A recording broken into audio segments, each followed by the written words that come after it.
할렐루야. 오늘 하나님께 예배드리는 모든 분들을 주님의 이름으로 환영하고 축복합니다.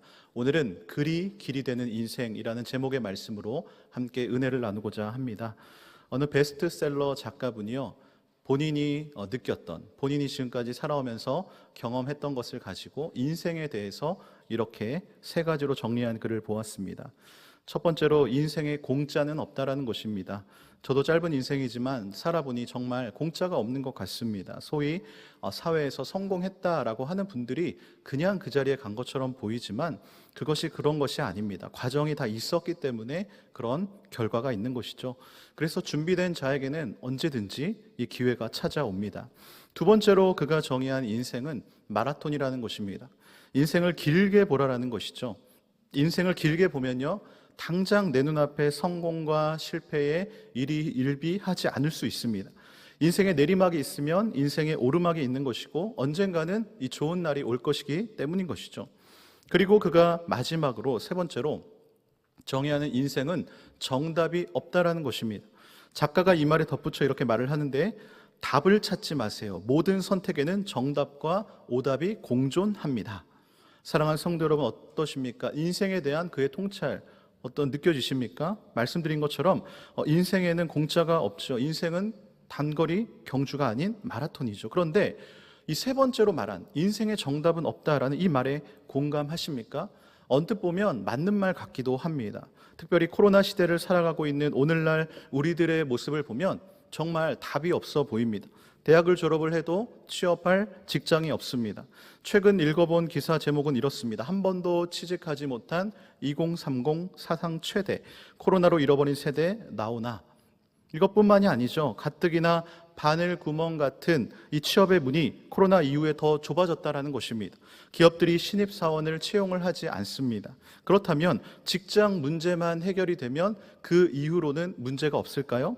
치열한 경쟁 속에서 그곳에서 또 다른 문제를 만나게 되고 또 답을 찾기 위해 부단히 노력을 합니다. 개인적으로 처해진 상황과 환경은 다 다르지만 나에게 주어진 환경에서 살기 위해 발버둥을 치는 것이죠.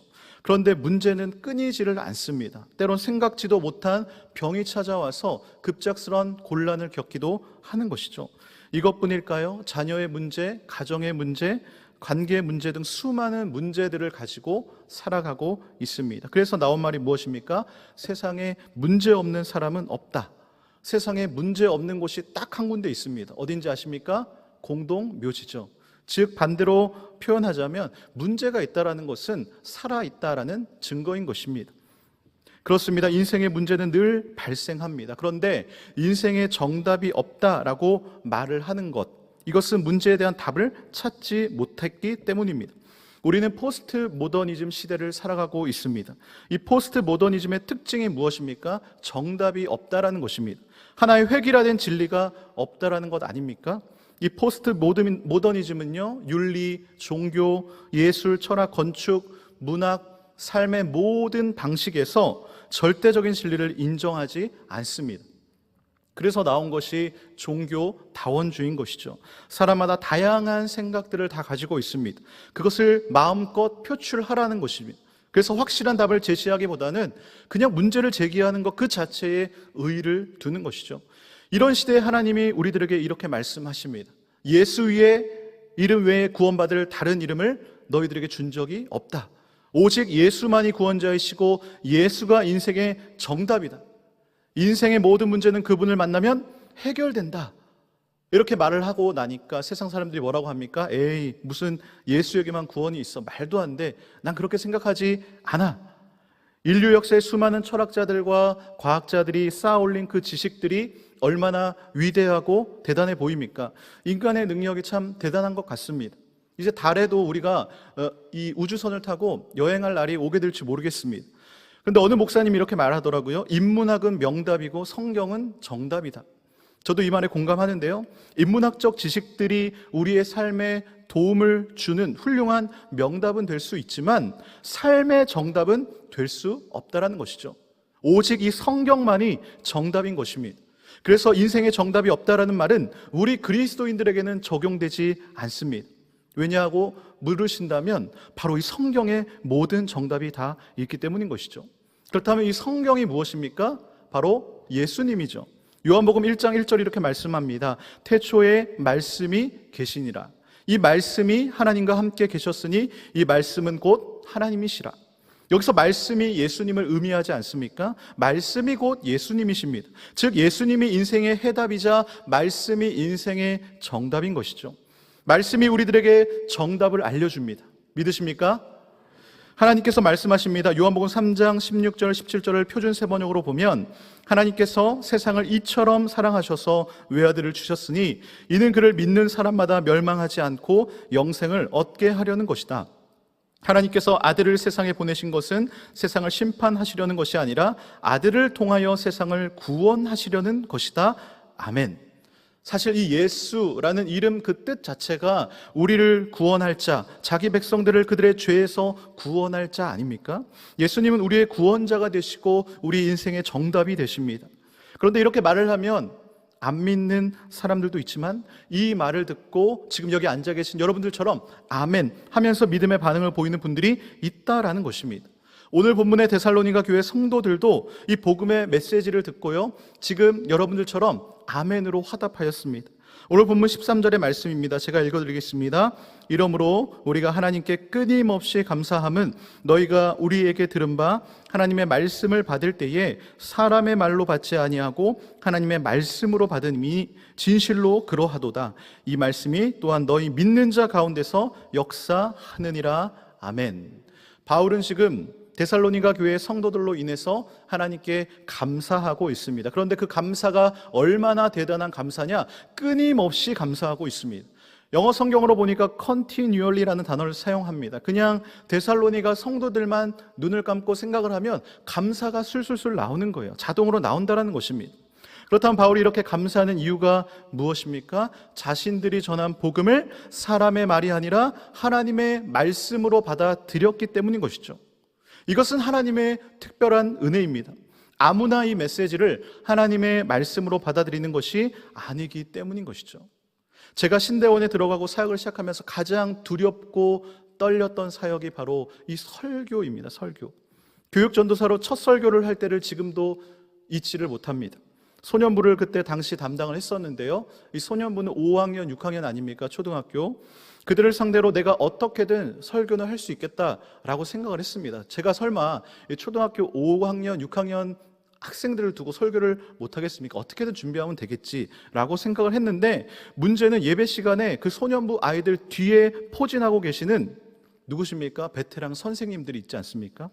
신앙의 연수로 보나 성경의 지식으로 보나 사회적인 어떤 그런 모든 것들로 보나 이제 막 신대원에 갓 입학한 들어간 전도사보다 훨씬 뛰어나신 이 장년 선생님들의 그 시선이 저에게 고정되어 있고 두 귀를 쫑긋, 바로 지금처럼 쫑긋하면서 저의 목소리에 모든 포커스를 맞추고 있는 그런 상황에서 어떻게 제가 설교를 할 수 있다는 것이죠. 너무나 두렵고 떨렸습니다. 저도 나름대로 준비를 많이 한다라고 했는데 너무나 떨렸습니다. 그냥 끝까지 설교 시간에 앉아 계셔 주신 것만 해도 너무 감사했습니다. 그리고 시간이 흐르고 흘러 저에게 정말 큰 시험이 다가오는데요, 강도사가 된 것입니다. 강도사가 되고 나니까 저에게 금요 철야 기도에 설교 순서가 주어졌습니다. 너무나 귀하고 감사한 일이죠. 그런데 이 첫 장년 설교를 앞두고 저는 또 두렵고 떨리는 마음을 주체할 수가 없었습니다. 그리고 마침 공교롭게도 그날이 당회 주간 금요 철야 설교였습니다. 하나님의 예비하심이었는지 이 당회 주간이라는 그 사실이 저에게 너무나 큰 부담으로 다가왔습니다. 당시 저의 입장이 되었다라고 한번 생각해 보십시오. 아니, 제가 담당하고 있는 그냥 뭐 소년부 주간이라던가 그러면 조금이라도 마음이 편하지 않겠습니까? 그런데 당회 주간이라니, 설교하려고 강대상에 딱 쓰니까요, 맨 앞줄에 장로님들이 쭉 앉아 계셨습니다. 저에게 너무나 큰 부담이었습니다. 그때 설교 제목이 지금도 잊혀지질 않습니다. 한나의 기도라는 제목의 말씀으로 설교를 했는데, 오늘 설교를 준비하다가 그때 생각이 나서 그 당시 그 설교문을 한번 꺼내서 읽어보았습니다. 그때 정말 밤을 새면서 설교 준비를 한다라고 했는데도 지금 읽어보니까 너무 민망하더라고요. 끝까지 읽지를 못하겠더라고요. 음식으로 비유하자면 이 생고기 다 아시죠? 생고기, 날 것. 아니, 요리사라면 뭔가 음식을 맛있게 요리를 해서 식탁에 올려서 대접을 해드려야 되는데 그냥 날 것, 이 생고기 같은 것을 먹으라고 한 것과 같았습니다. 지금도 마찬가지지만 당시에는 지금보다 더 설교의 설자도 모르는 이 초보 강도사가 설교를 했으니까 오죽했겠습니까? 그런데 감사한 것은요, 그날 이 금요 철야가 무사히 마쳤다라는 것입니다.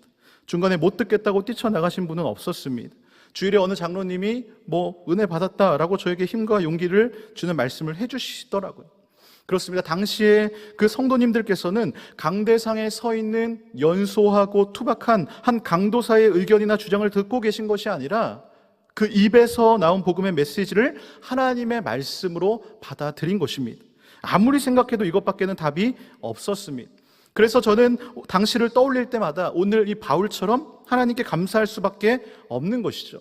그리고 그 이후로 말씀을 준비할 때마다 부족한 이 사람의 말이 아니라 하나님의 은혜로 저를 감춰주시고 하나님의 말씀만이 들려지기를 기도하는 것입니다. 먼저는 바른 복음이 전해지기 위해 저도 애를 썼지만 사람의 말이 아닌 하나님의 말씀으로 받아들인 이 성도님들께 감사가 나온 것이죠. 그런데요, 사실은요, 이것은 인간의 의지로 되는 것이 아닙니다. 인간은 본성상 하나님의 말씀을 받아들이기보다는 거부하는 것에 익숙하기 때문인 것이죠. 우리는 인과응보 논리에 익숙해져 있습니다. 그런데 그것을 뒤집어버리는, 뛰어넘어버리는 우리의 논리로는 도저히 이해할 수 없는 하나님의 말씀을 하고 있으니까 이해가 되지 않는 것입니다. 그래서 바울이 전하는 복음을요, 하나님의 말씀으로 받아들였다라는 그 자체가 이미 하나님의 말씀의 역사인 것입니다. 오늘 본문 13절의 말씀을 표준세 번역으로 제가 다시 한 번 더 읽어드리겠습니다. 우리가 하나님께 끊임없이 감사하는 것은 여러분이 우리에게서 하나님의 말씀을 받을 때에 사람의 말로 받아들이지 않고 실제 그대로 하나님의 말씀으로 받아들였기 때문입니다. 하나님의 말씀은 또한 신도 여러분 가운데서 살아 움직이고 있습니다. 아멘. 그렇습니다. 바울의 말을 사람의 말이 아닌 하나님의 말씀으로 받아들인 것, 그것은 그들의 능력이 아니라 하나님의 말씀의 역사하심이라는 것입니다. 즉 하나님의 말씀이 데살로니가 그 교회 성도들의 마음속에서 살아 움직이고 있었다라는 것이죠. 이 역사하심으로 말미암아 그들이 복음을 믿게 되었고 그들의 삶에 변화가 일어나게 된 것입니다. 하나님의 말씀은 그 자체로 능력이 있기 때문에 말씀을 받아들이는 것도 하나님의 말씀의 역사요, 그 말씀을 받아서 믿음의 반응이 나오는 것도 하나님의 말씀의 역사라는 것이죠. 그러니까 바울이 하나님께 끊임없이 감사하지 않을 수가 없었다라는 것입니다. 이렇게 바울의 메시지를 하나님의 말씀으로 받아들이니까 그들의 삶에 어떤 변화가 일어납니까? 14절의 말씀인데요, 형제들아 너희가 그리스도 예수 안에서 유대에 있는 하나님의 교회들을 본받은 자 되었으니 그들이 유대인들에게 고난을 받음과 같이 너희도 너희 동족에게서 동일한 고난을 받았느니라. 여기서 너희가 그리스도 예수 안에서 유대에 있는 교회들을 본받았다라고 합니다. 지금 유대에 있는 교회들이 어떤 상황이냐면요, 굉장히 핍박을 받고 있는 상황입니다. 평안한 상황이 아니라 굉장히 힘든 상황이에요. 그런데 데살로니가 교회가 복음으로 인해서 유대에 있는 그 교회들처럼 지금 같은 동족으로부터 핍박을 받고 있다는 것입니다.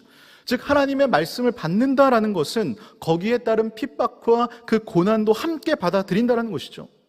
고난과 핍박을 좋아하는 사람이 누가 있습니까? 그럼에도 불구하고 하나님의 말씀을 받아들이는 사람이 있다라는 것이 바로 하나님의 말씀의 역사라는 것입니다.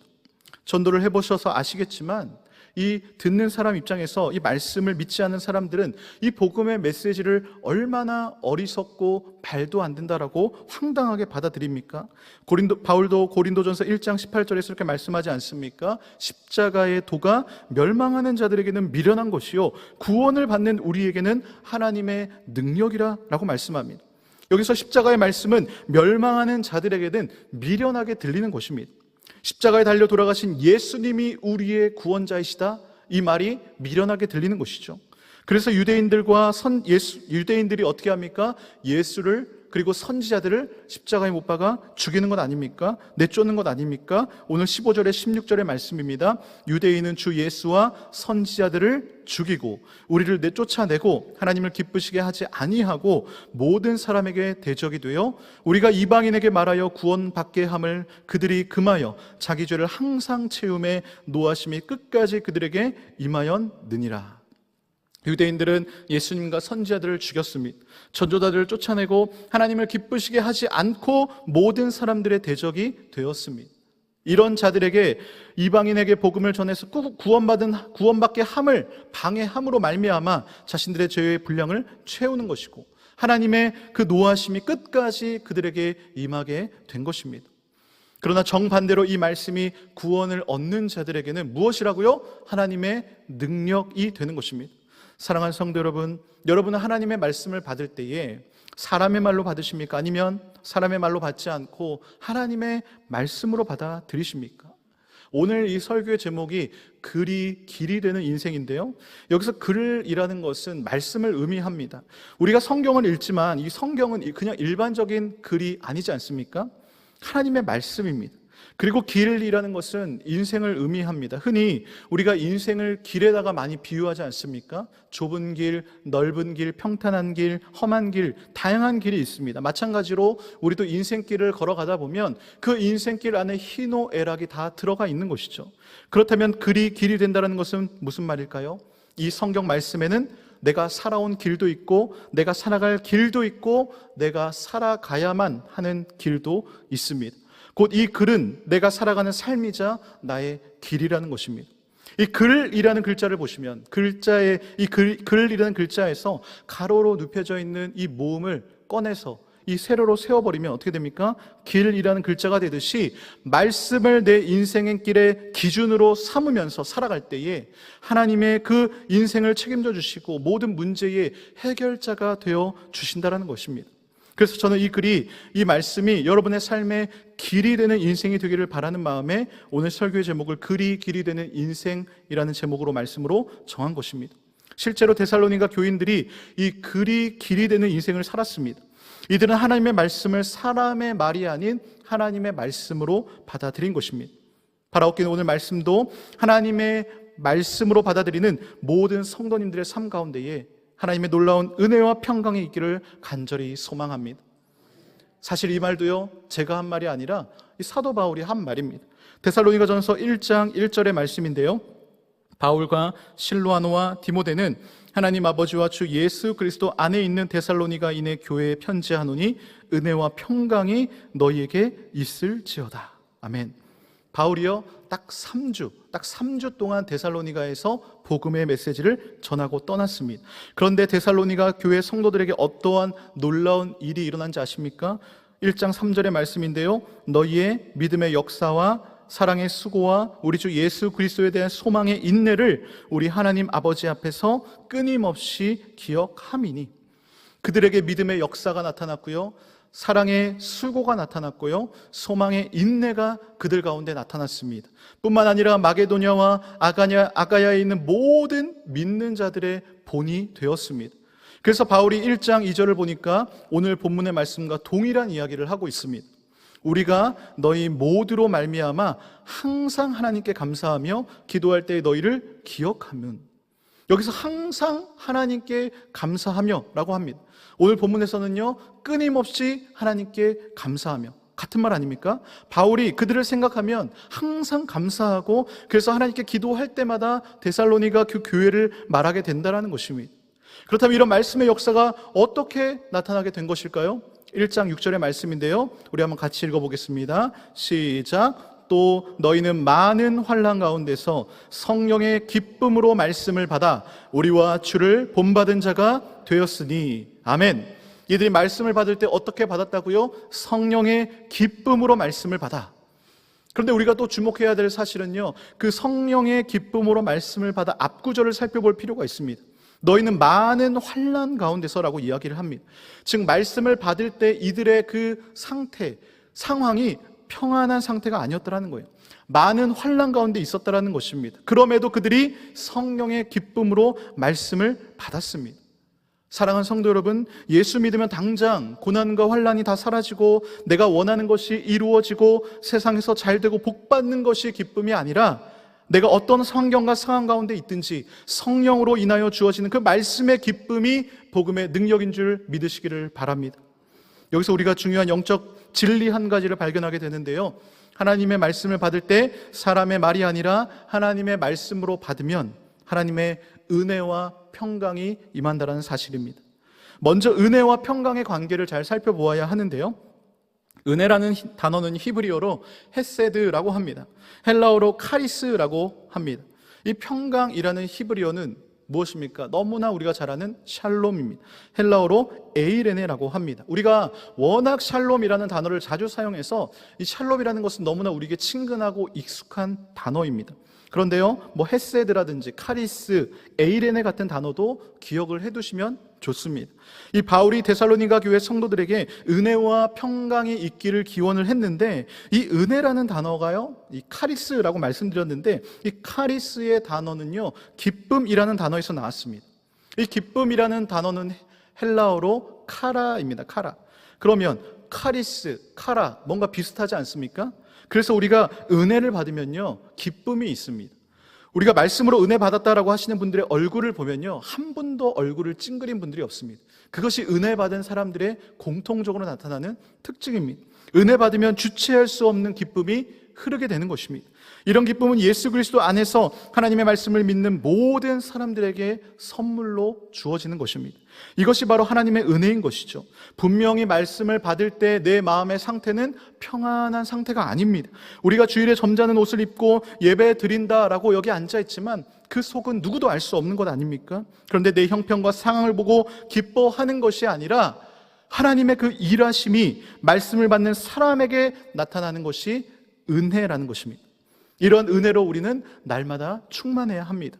이런 은혜가 채워질 때에 뒤따라 나오는 것이 바로 참된 평강과 평안인 것이죠. 이 평강이라는 것, 샬롬이라고 했습니다. 이 샬롬의 뜻은요, 전쟁이나 위험이 없는 상태를 말합니다. 전혀 위협이 없는 상태. 그런데 사실 이 샬롬이라는 말을요, 말로 표현하기가 굉장히 애매모호합니다. 사실 이것보다 더 깊고 넓은 의미를 가지고 있습니다. 우리가 소위 말해서 세상이 줄 수 없는 평안, 이것이 바로 샬롬인 것이죠. 그런데 우리의 현실은 어떻습니까? 여러분, 지난 한 주간의 사회에서의 생활이 어떠셨습니까? 세상은요, 전쟁터와 같습니다.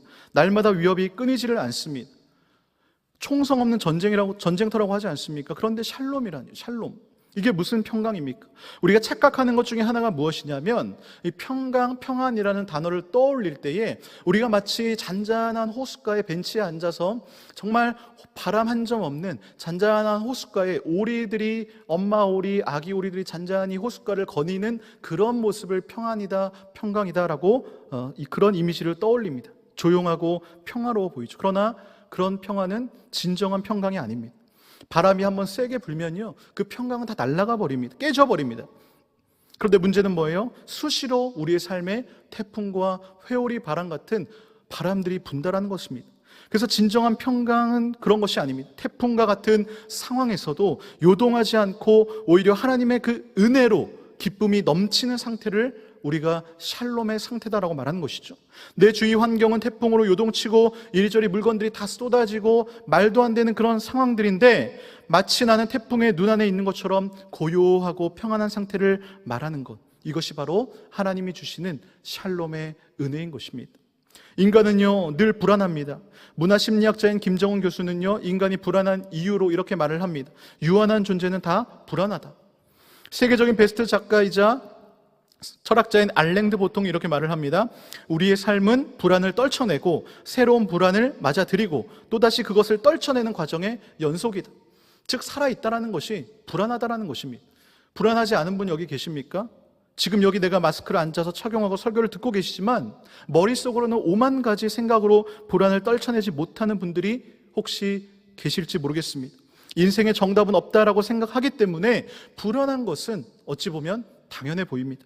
취업, 성적, 경제, 관계, 자녀, 건강, 특별히 우리의 미래에 대한 문제로 불안하지 않는 것이 이상해 보이기도 합니다. 무엇보다 지금은 코로나라고 하는 이 엄청난 광풍에 전 세계가 요동치고 있는 시대 아닙니까? 시대적으로 힘들고 개인적으로도 힘든 환경과 상황 가운데 계신 분들이 있으실 것입니다. 그렇기 때문에 더욱더 이런 시대에 우리들에게는 하나님의 그 샬롬의 은혜가 필요한 줄로 믿습니다.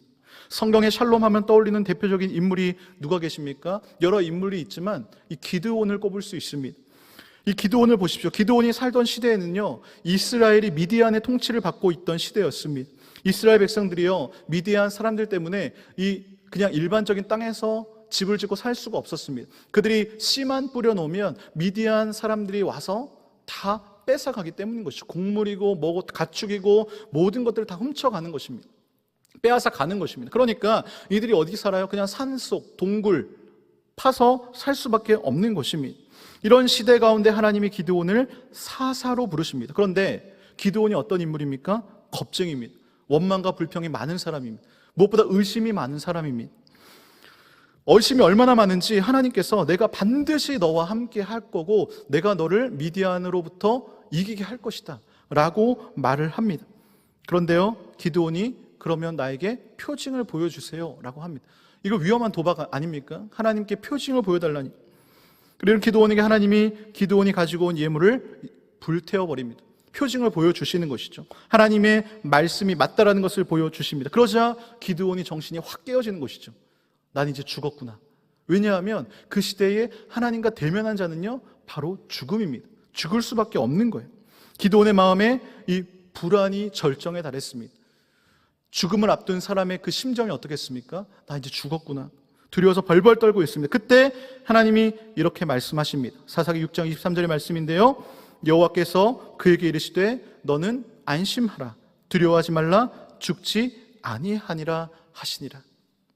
여러분, 인생을 살아오면서 난 이제 죽었다, 난 이제 끝났다 라고 생각해 본 적 있지 않으십니까? 그때 하나님이 뭐라고 말씀하십니까? 두려워하지 말라. 죽지 아니하니라. 기드온이여 하나님의 음성을 듣고 거기다가 제단을 쌓고 뭐라고 하느냐? 우리 6장 24절의 말씀을 한번 같이 읽어보겠습니다. 시작. 기드온이 여호와를 위하여 거기서 제단을 쌓고 그것을 여호와 샬롬이라 하였더라. 그것이 오늘까지 아비에셀 사람에게 속한 오브라에 있더라. 아멘. 그렇습니다. 기드온은요, 스스로가 작은 자라고 생각했고 겁도 많았고 불평도 많았던 사람입니다. 의심도 많았던 사람입니다. 그런데 여호와의 사자를 보았다고 죽을까 봐 두려워했던 사람입니다. 이런 기드온에게 하나님이 무엇을 주십니까? 평강을 주십니다. 복잡한 심경에 샬롬의 은혜를 부어 주시는 것이죠. 기드온이 결국 마지막 스토리가 어떻게 됩니까? 이 샬롬의 은혜를 누리고 나서 미디안의 군대를 물리치게 되는 것 아닙니까? 오늘 예배드리는 모든 분들에게 이러한 샬롬의 은혜가 강력하게 임하기를 주님의 이름으로 축복합니다. 이것이 말씀의 능력인 것이죠. 말씀의 은혜인 것입니다. 오늘 본문 17절 18절을 보시면 바울이 사실 3주 동안 복음을 전하고 어쩔 수 없이 떠날 수밖에 없는 상황이 되었습니다. 그리고 다시 이 데살로니가 지역을 가고 싶은 거예요. 그런데 사단의 방해로 갈 수가 없었습니다. 그런데 더 놀라운 사실은 바울이 지금 없는 상황에도 불구하고 데살로니가 교회 성도들에게 믿음의 역사와 사랑의 수고와 소망의 인내가 그들의 삶 가운데 계속 나타나고 있다는 것이죠. 그 이유가 무엇입니까? 바로 길이 되는 인생을 살았기 때문인 것입니다. 하나님의 말씀은 살아있고 힘이 있습니다. 그래서 비록 바울은 떠났지만 그들이 이 말씀을 의지하여 살았기 때문에 말씀의 능력이 그들 가운데 나타나게 된 것입니다. 사랑하는 성도 여러분, 하나님의 말씀을 기준으로 삼고 살아가시기를 간절히 소망합니다. 우리가 사망을 건너는 6가지 방법이 있다고 합니다. 그 중에 가장 첫 번째 방법이 무엇인지 아십니까? 지도를 따라가지 말고 나침반을 따라가라는 것입니다. 우리 사막에는요, 지도보다 더 필요한 것이 바로 이 나침반입니다. 나침반은 항상 남과 북을 정확하게 알려주기 때문인 것이죠. 마찬가지로 광야와 같은 사막과 같은 인생길을 걸어가는 우리들에게 바로 이 말씀은 나침반이 되어주는 것이죠. 우리가 나아갈 방향을 정확히 알려주는 것입니다. 그래서 우리는 늘 하나님의 말씀을 사모하고 사랑해야 하는 것입니다.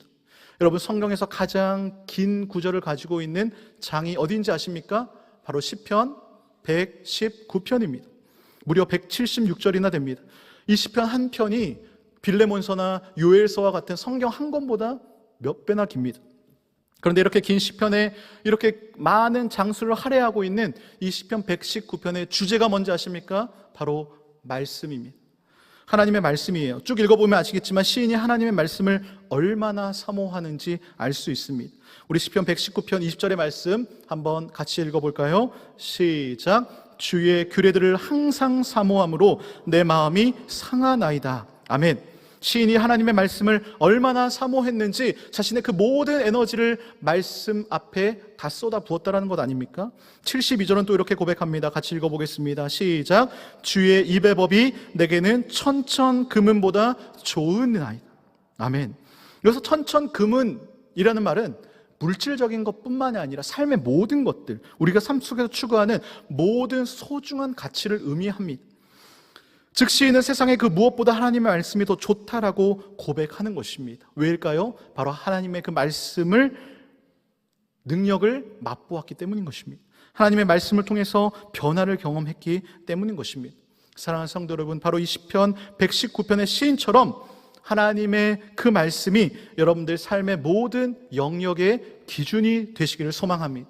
여러분들의 모든 선택의 기준이 되시기를 소망합니다. 이 말씀을 사모하시기를 바랍니다. 그래서 하나님의 말씀의 그 능력, 샬롬의 은혜를 경험하는 저와 여러분 되시기를 간절히 소망합니다. 여러분은 삶을 살아가면서 무엇을 삶의 기준으로 삼고 계십니까? 여러분들이 지금까지 살아온 내 인생의 그 경험, 그것을 기준으로 삼고 있지 않으십니까? 내 생각과 내 지식을 기준으로 삼고 있지는 않으십니까? 우리의 기준은 말씀이어야 합니다. 나의 생각과 달라도 말씀이 그렇다면 우리는 그런 줄을 알아야 합니다. 내가 원하는 것과 달라도 말씀이 그렇다라고 하면 말씀이 맞다라고 우리는 인정해야 합니다. 이것이 바로 말씀을 기준으로 삼는 사람인 것이죠. 말씀과 삶을 따로 분리하는 것이 아니라 말씀과 삶이 하나가 될 때에, 즉 글이 길이 되는 인생이 말씀을 기준으로 살아가는 삶인 줄로 믿습니다. 바울이 비록 3주밖에 복음을 전하지 않았지만 데살로니가 성도들이 바울이 전한 그 복음이 사람의 말이 아니라 하나님의 말씀으로 받았습니다. 바울이 전한 그 복음, 곧 모든 약속을 이루시는 그 은혜의 신실하신 예수 그리스도고, 그분을 사람의 말로서가 아니라 하나님의 말로 영접하고 믿은 것이죠. 그리고 그에 합당한 삶의 모습이 나타난 것입니다. 이것이야말로 놀라운 믿음의 역사인 줄로 믿습니다. 그래서 바울이 2장 마지막 절에 무엇이라고 합니까? 우리 19절, 20절의 말씀을 한번 같이 읽어보겠습니다. 시작. 우리의 소망이나 기쁨이나 자랑의 면류관이 무엇이냐? 그가 강림하실 때 우리 주 예수 앞에 너희가 아니냐? 너희는 우리의 영광이요 기쁨이니라. 아멘. 이것은 정말 놀라운 표현 아닙니까? 예수님이 재림하실 때 바울의 소망과 기쁨과 자랑이 무엇이라고요? 지금 데살로니가 성도들이라는 것입니다. 이들이 바울의 영광과 기쁨이라는 것입니다. 이것을 다시 풀어서 설명하자면 지금 바울이 예수님이 재림하실 때 나타날 그 소망과 기쁨과 자랑의 면류관을 이미 그의 삶 속에서 맛보고 있다는 것 아닙니까? 바울이 개인적으로 그 심한 핍박과 사단의 방해로 환난을 당하고 있는 현실입니다. 그러나 하나님의 말씀이 선포되어지고 그 말씀의 능력이 나타나서 어떠한 상황 가운데서도 흔들리지 않고 그 믿음의 반석에 든든히 세워지는 것을 보면서 그는 기뻐하고 감사하고 있는 것이죠. 그렇습니다. 바울의 기쁨과 감사는 이 세상의 성공이 아니었습니다. 현실은 어렵습니다. 그럼에도 불구하고 그는 하나님을 향해서 감사와 기쁨이 충만한 것이죠. 그렇다면 바울의 상황을 나로 적용시켜 보겠습니다. 예수님이 재림하실 때 여러분들에게 소망과 기쁨과 자랑의 면류관은 무엇입니까? 다시 말씀드리면 지금 여러분들에게 소망과 기쁨과 자랑의 면류관이 되는 것이 무엇입니까? 지난 2월 5일부터 시작되었던 통질, 큐질, 통질 S, 이제 그 1기의 대장정이 며칠 뒤면 마무리가 되어 갑니다. 저는 통질 S팀을 섬기고 있는데요, 어제까지 86일차 통독을 완료했습니다. 이제 며칠만 지나면 성경 1독을 하게 되는 것이죠. 여기 이 자리에도 통질, 큐질, 통질 S로 하시는 분들이 계실 텐데요, 정말 진심으로 지금까지 달려오시느라 너무 수고가 많으셨습니다. 정말 마음 같아서는 뭐라도 드리고 싶은 마음입니다. 물론 저희 팀만요. 제가 다 드릴 수는 없지 않습니까? 저희 팀이라도 뭔가 좀 드리고 싶은 마음입니다. 이 통질, 큐질이 끝나면 무엇이 기다리고 있을까요? 통질, 큐질, 2기가 기다리고 있습니다. 2기도 많이 신청해 주시길 바랍니다. 그런데요, 지금 3개월 동안 매일 말씀을 읽고 큐티를 하면서 여러분들 무엇을 느끼셨습니까? 매일매일 말씀과 함께 하시면서 하나님의 인도하심을 느끼지 않으셨습니까? 저희 카톡방에도 통독을 하시고 이제 그 말씀을 읽으시고 나서 간간히 읽은 말씀에 대한 은혜를 나누시는 분들이 계십니다. 그런 글들을 볼 때 말씀이 기준이 되어 살아가고 계시는구나 라는 것을 저는 느낍니다. 그러면서 느끼는 또 한 가지가 있습니다. 바로 성장의 기쁨입니다. 말씀을 읽고 묵상할수록 이 영적인 성장이 일어나게 됩니다. 이 스몰 스텝이라고 하지 않습니까? 이 평범함을 비범하게 만드는 길, 바로 작은 것이라도 꾸준하게 하는 것 아닙니까? 이런 스몰 스텝이 결국 영적인 거장으로 성장하게 만드는 것이죠. 그렇습니다. 믿음이라는 것은요, 성공이 아닌 성장에 대한 스토리입니다. 에베소 4장 13절의 말씀을 우리말 성경으로 제가 읽어드리겠습니다. 우리는 모두 하나님의 아들을 믿는 것과 아는 지식의 하나가 돼 온전한 사람을 이루어 그리스도께서 충만하신 정도에까지 도달해야 합니다. 이것이 바로 우리의 모두의 소망이자 기쁨이요 자랑의 면류관이 되기를 주님의 이름으로 축복합니다. 우리 하나님은요, 알면 알수록 너무나 멋진 분이십니다. 우리가 새벽마다 출애굽기를 묵상하고 있는데요, 하나님이 어느 날 모세를 부르셔서 너가 지금 고통받고 있는, 저 노예로 고생하고 있는 이스라엘 백성들 다 구출해내라, 이 사명을 맡기십니다. 모세가 전 못해요. 버티다가 결국 순종해서 바로왕 앞에 서게 됩니다. 바로왕을 찾아가서 내 백성을 내보내라 라고 자신 있게 이야기를 하는데 일이 꼬여버립니다. 바로왕이 코웃음을 치죠. 그리고 이스라엘 백성들을 더 힘들게 만듭니다. 그러니까 결국 그 화살이 다 어떻게 누구한테 돌아와요? 모세에게 돌아오게 되는 것이죠. 괜히 와서 자기들을 더 힘들게 했다는 것입니다. 그런 원망을 들은 모세가 하나님께 호소합니다. 주님, 어찌하여 이 백성을 더 괴롭게 하십니까? 왜 저를 이곳에 보낸 것입니까? 아니, 하나님이 이스라엘 백성들을 구원해 주셔야지 어떻게 제가 말한 이유로 이를 더 이렇게 힘들게 하는 것입니까? 그러자 하나님이 대답하시는데요, 재미있는 표현을 사용하십니다. 우리 출애굽기 6장 2절과 3절의 말씀인데요, 하나님이 모세에게 말씀하여 이르시되 나는 여호와이니라. 내가 아브라함과 이삭과 야곱에게 전능의 하나님으로 나타났으나 나의 이름을 여호와로는 그들에게 알리지 아니하였고. 지금 하나님께서 아브라함에게도 이삭에게도 야곱에게도 내가 사실 여호와라는 이름 알려주지 않았는데 모세 너한테만 특별히 알려주는 거야 라고 말하시는 것 같습니다. 하나님이요, 그렇다면 여기서 여호와라는 이름의 의미가 무엇일까요? 그 의미가 8절에 나오는데 우리 한번 같이 읽어보겠습니다. 시작. 내가 아브라함과 이삭과 야곱에게 주기로 맹세한 땅으로 너희를 인도하고 그 땅을 너희에게 주어 기업을 삼게 하리라. 나는 여호와라 하셨다 하라. 아멘. 그렇습니다. 여호와란 바로 우리를 인도해 나가실 하나님이란 의미입니다. 실제로 하나님께서 그 이스라엘 백성들을 꺼내셔서 그냥 놔두신 것이 아니라 구름 기둥 불 기둥으로 앞장서서 인도하셨습니다. 홍해의 길을 갈라주셔서 그 바닥 길을 걷게 하셨습니다. 광야에서 물을 주셨고 만나와 메추라기로 먹이셨습니다. 여러 민족들과 전쟁을 통해서 결국 가나안으로 인도하신 바로 여호와 하나님이 우리의 하나님인 줄로 믿습니다. 우리가 그리 길이 되는 인생을 산다라는 것은 바로 이런 말씀을 통해서 하나님을 발견하고 믿는 것입니다. 말씀을 하나님의 말씀으로 받을 때에 샬롬의 은혜가 임하는 것입니다. 말씀드렸듯이요, 이 시대를 살아가는 사람들에게는요, 누구나 불안이 있습니다. 여러 가지 불안이 있겠지만 아마 미래에 대한 불안이 가장 클 것 같습니다. 대학을 졸업을 해도 취직할 곳이 없는 시대를 바라보면서 불안해합니다. 두려움이 있습니다. 그러나 여호와 하나님은 우리의 길을 인도해 주시는 분이십니다. 마지막으로 민수기 6장 24절에서 26절 말씀을 읽으면서 우리 다 같이 하나님의 마음을 느껴보시기를 바랍니다. 우리 함께 읽도록 하겠습니다. 시작. 여호와는 내게 복을 주시고 너를 지키시기를 원하며 여호와는 그의 얼굴을 내게 비추사 은혜 베푸시기를 원하며 여호와는 그 얼굴을 내게로 향하여 드사 평강 주시기를 원하노라 할지니라 하라. 아멘. 여기서 주목해야 될 단어가 무엇입니까? 하나님이 우리들에게 은혜 베푸시기를 원하시고 평강 주시기를 원하신다는 것입니다. 이 은혜와 평강, 자녀들의 미래, 자신의 앞길로 인해 불안하고 계신 분들이 계십니까? 어디로 가야 할지 몰라 방황하고 있는 분이 이 자리에 혹시 계십니까? 그리 길이 되는 인생을 통해서 하나님의 샬롬의 은혜와 기쁨을 누리시기를 간절히 소망합니다. 하나님께서 인생의 정답이요 해결자가 되어 주실 것입니다. 하나님 말씀을 읽고 받을 때에 사람의 말이 아닌 하나님의 말씀으로 받아들임으로 말미암아 성령님이 주시는 참된 기쁨을 누리시는 모든 성도님들 되시기를 주님의 이름으로 축원합니다. 이 시간 말씀을 기억하면서 함께 통성으로 기도하기를 원합니다. 그렇습니다. 주님, 우리가 가진 복 중에 귀한 복은 내게 주시는 말씀이 하나님의 말씀으로 믿어지는 것인 줄로 믿습니다. 주님, 말씀을 듣고 읽을 때에 나의 귀를 항상 열리게 하시고 나의 마음이 열리게 하여 주시옵소서. 말씀을 듣고 볼 때마다 나에게 열린 귀와 열린 마음으로 하나님의 음성을 듣게 하여 주시옵소서. 그리하여서 날마다 이 말씀의 능력, 샬롬의 은총을 체험케 해달라고, 경험케 해달라고 이 시간 주의 이름 부르며 하면 통성으로 기도합니다.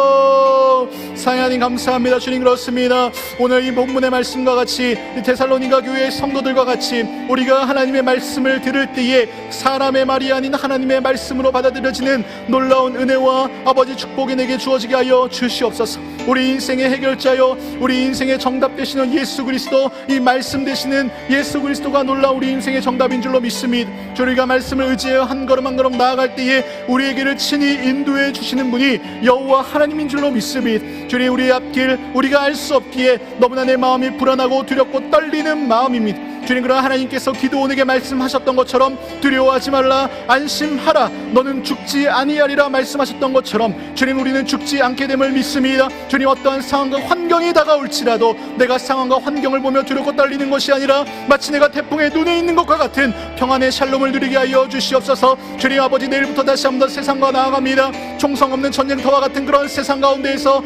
주님 말씀과 함께 생활하며 나아갈 때에 하나님의 놀라운 샬롬의 축복을 누리며 나아가게 하여 주시옵소서.